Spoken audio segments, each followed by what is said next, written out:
Hi, girl. How are you doing? Welcome, welcome, welcome. It's been a minute, and boy, so good to see you. We have so much to talk about.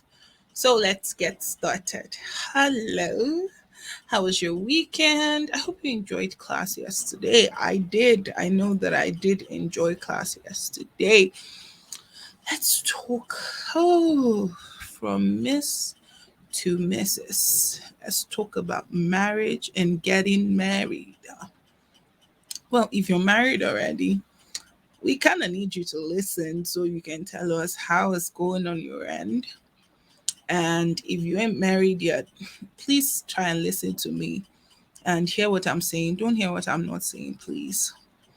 And also, uh, if you're not sure whether you're single or you're married or you're in a relationship, you're in a situationship, please go back and watch the situationship video. I hope that after watching that video, you've been helped and you kind of know what to do and you know how to go about things. Because, girl, we move. Let's go, girl. All right, let's get started. Let's talk about this whole situationship matter.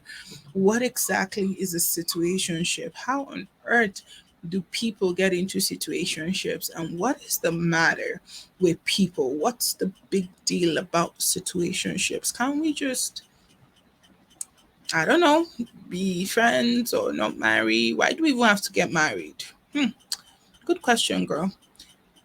Once a girl is born, from her birth, somehow we begin to talk about, oh, who's she gonna marry? Oh, she's gonna marry the neighbor's son. Oh, she's gonna marry this person. And then as a little girl, you become a little bride. For those of you that are Nigerians in Africa and all of that, you know that you go from little bride and all of that. And then from little bride, you now take it a step further. Now, the issue with that is this, and please hear me today. We've been so programmed about the whole wedding thing. And the best we've been taught about marriage is how to cook and how to keep the house. But we don't really know much about being a wife. And our definition of wifehood is, can you take care of the man? Can you cook? Can you clean the house? Can you keep the house? Can you give birth to babies? If you can give birth to babies, I mean, that's half the job. And that's what we're told. But the truth is, that's not true. That is not true. That is not true. That is not true. Absolutely not true. And marriage is a lot more than that. Marriage is a lot more than having good sex, um, wearing sexy clothes for your husband, taking pictures, couple goals, and posting on social media, and living in his house, cooking food for him, having his babies, being his baby mama that has a ring on it, and all of that. That's not what marriage is. Let's talk about what marriage really is. Marriage is God's design for us to propagate his kingdom. Marriage is God's design for us to be able to have company, have just have a partner to be able to do the things that he has called us to do. And so he gives us a picture of what marriage looks like. He says one will chase 1,000 and two will chase 10,000. Mathematically, that makes no sense because if there's two of you, then it should chase 100,000. But if you multiply 1,000 by 1,000 should give 100,000, not 10,000. But God says one chases 1,000, two chases 10,000. We don't understand how God did the math, but He did it and He has given us the answer. And our part is to accept that answer. And so we begin to realize that marriage is not just about boy like girl, boy meets girl in university or youth service or in church. Amen, sisters. Or meet her on somebody's WhatsApp status or slides into her DM on social media. Oh, yes, sis, I got you. And then to be able to do all of that and then be his wife. Like, that's just the reason for getting married. That's why he put a ring on it, because he likes you, you like him, and then you're asking each other, what did you eat 3 times a day? You're asking each other, are you okay? How are you? You're going out for ice cream dates and all of that. The truth is this: when push comes to shove, when rubber meets road, and you go into his house, you're going to realize that it's not all what have you eaten today, because he is brought up in another world, you're brought up in another world, and then you both have to cohabit and build a world according to God's design. So your courtship time is not only for ice cream, your courtship time is also, and most especially, for conversations. You need to begin to ask him, how do I fit into your future? How do I fit into your vision? What do I bring to the table for you? And you need to pay attention to know, vice versa as well, what he brings to the table. What he brings to the table. You need to find out as well what he wants. You need to find out as well what exactly are you going to be doing with each other. Why exactly would you leave your father's house and go to this person's house to watch movies? Did you not watch movies at home, sis? And even if you did not, that's not enough reason, because the rest of your life is such a long time to go watch movies for the rest of your life. That's too long, girl. Like,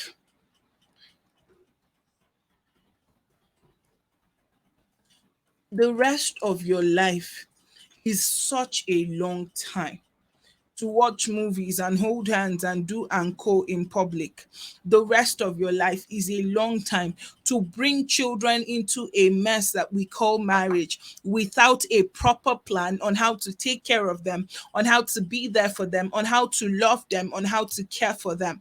And so, if we're going into marriage, we must go in with an intentional mentality that we're going in to build according to the patterns of God. If we're going into marriage, then we've got to get in there with the opinions of God at the forefront of our hearts. We're going in with the architectural blueprint of God of what our home should be building, because you're going to get tired of watching TV. You're going to get tired of listening to movies. And seriously, I don't think I've met any married person that has sex every day.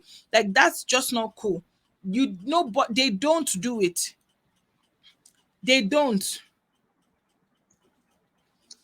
They do not do that. They don't even have the strength or the time, because people get tired. It's a long day. And then anti period comes once 3 or 4 or 5 days a month, depending on how many yours comes, how many days yours stays. So we have a serious problem if we're not going in to marriage with an opinion of what is God trying to build? What is God trying to make from this home? Why him? And so that's why you can't just marry who you like. You can't just marry who you think long distance relationship, you're short, he tall, and then you get married, you have average height babies because you don't want your children to be your height because they insulted you as a child. No, that's not the reason to get married, sis. The reason we get married is because we come into an alignment with divine purposes, and we have an exact blueprint of what God wants our home to achieve on the earth, what he wants our home to do on the earth. And so we don't marry just because we like each other, or because your heart skips a beat when he comes into the room, or you like his beards and he's 6 feet tall, 6 6 6 6 pack, six figure, and 6 feet tall. That's not why we get married. We don't get married because he's tall, dark, and handsome. No, we don't do that. We don't get married because he's fair, rich, and anointed. We don't do that. Like, that's not why we get married. We need to know why. Why is the reason? Why does God want me to be married? That is the first question that we need to answer as singles. Why does God want me to be married? Why will God decide of all the things I could do that I should get married? And why, when will he have me get married? These are questions that we need to begin to ask. Lord, and honestly, I'm really trusting God to get to a point where I can mentor a generation of young people and speak to them, especially young ladies from age 11 to 18, and ask them and teach them to go back to the secret place and say, Lord, when do you want me to get married? Why do you want me to get married? And can you tell me about the person that you want me to marry? Because this whole idea of choose for yourself, let's meet on Facebook, let's do this, he cool, I'm cool, it's not working. That's one of the reasons why the divorce rate is escalating. If we're marrying because of physical features or how much you have in the account or what I think about you or why the way you sound and all of that, I don't care about all that. My emphasis is the ability for you to stand and say, this is what God said, and I choose to participate in what God said. I choose to be an active part of what God is doing. And I'm going to put myself out there to get it done. That is one thing that I need you to learn. That is one thing that I need you to know. And if that's all you got from today's podcast, I've done a good job, girl. And there's nothing nobody would tell me. So go back to God. Those of you, whether you're engaged, you're married, you're just liking each other, you're just talking to each other, ask God, is this your choice for me? And don't hear yourself. Don't hear the fact that you've been in that relationship for 3 years, for 6 years, for 5 years, for 6 months, you've fallen in love, and don't let your emotions destroy you, because one of the greatest destroyer of people is their emotions. We've got to learn to hear God and not how we feel. I get you like him. I get he has a six pack and he looks good and he speaks in Japanese tongues and all of that. But remember, it is not the man of God you're marrying, it is the man. And so you've got to be able to hear God. And it doesn't just end in hearing God. There's another part. Watch and pray. Watch and pray. Like, watch, pay attention, observe. We have tongue talking wife beaters. We have filled with the Holy Ghost, quote and unquote, of course, liars. We have people that will mistreat people, people that are irresponsible, that are expecting you to foot the bill and not actually awaking to the reality and the fact that there is work to be done.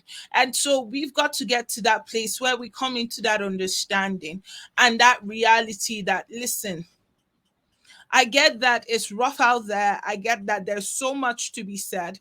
I get that there is so much to be achieved. But the bottom line of this thing is that I have to wake up and actually accept responsibility for the calling of marriage. I have to awaken and see marriage from God's point of view, that it is not good for man to be alone. I will make help meet for him.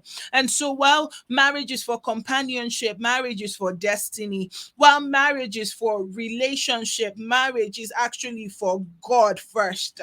Marriage is for warfare. Marriage is for attaining and achieving more. Marriage is for you to be able to stand and look in the face and say, yo, this is what God said, and that's what's going to happen. And so when you start your marriage counseling, don't be in such a hurry planning the wedding that you do not plan for the marriage. If you start going to church and they're asking you questions, take those sessions seriously. Read books about marriage. Yes.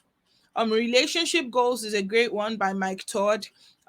Relational Intelligence by Dr. Darius is a good one.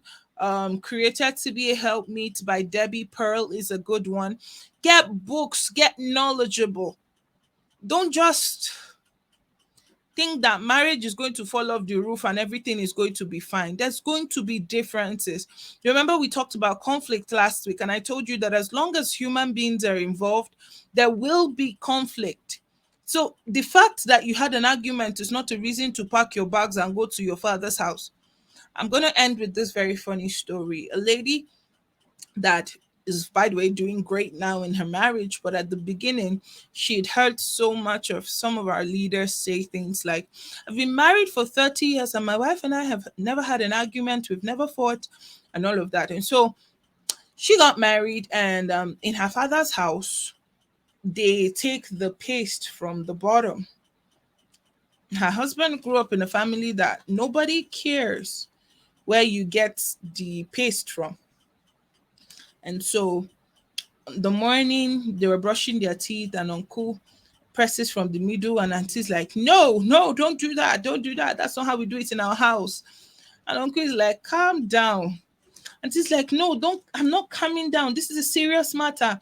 You have to do things the right way. She's kind of a perfectionist. Don't blame her though, but that's how she is.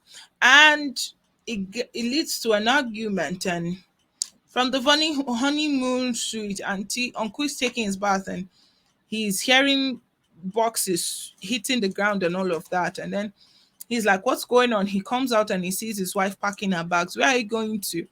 I'm going to my father's house. I believe I made a mistake. What do you mean you made a mistake? We've not even been married 24 hours. What kind of mistake is that? I said we had an argument. And so the guy has my number, and so he calls me and says, please talk to your girl, I don't know what's going on here. And then I ask her, and she explains to me, and I say to her, well, both of you are human beings, you both grew up in different homes, so disagreement is bound to occur.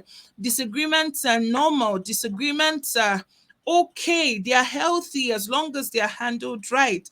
What's the big deal if you get another toothpaste and say, that's your own, this is my own? You can even label it if it makes you feel better. Or what's the big deal if he uses the middle, you come and press the end like you're used to? There's really no big deal. There are different ways to resolve this. The fact that toothpaste is an issue is not the end of your marriage. I think she had even gotten to the park when the call came in to me, and then she had to go back. But see, this is what happens when all you do in courtship is eat ice cream. You need to begin to ask yourself questions. What's your hard limits? What are the things that you absolutely cannot take? What are the things that you absolutely cannot handle? What are the things that if I do, it's like a breaking point for you? Because there are certain things like that for people. Don't just assume that they are believers and there are things that don't hurt them differently. Anyways, this is getting too long. But don't just go into marriage preparing for the wedding. Actually prepare for the home. See you later. Love you, lady.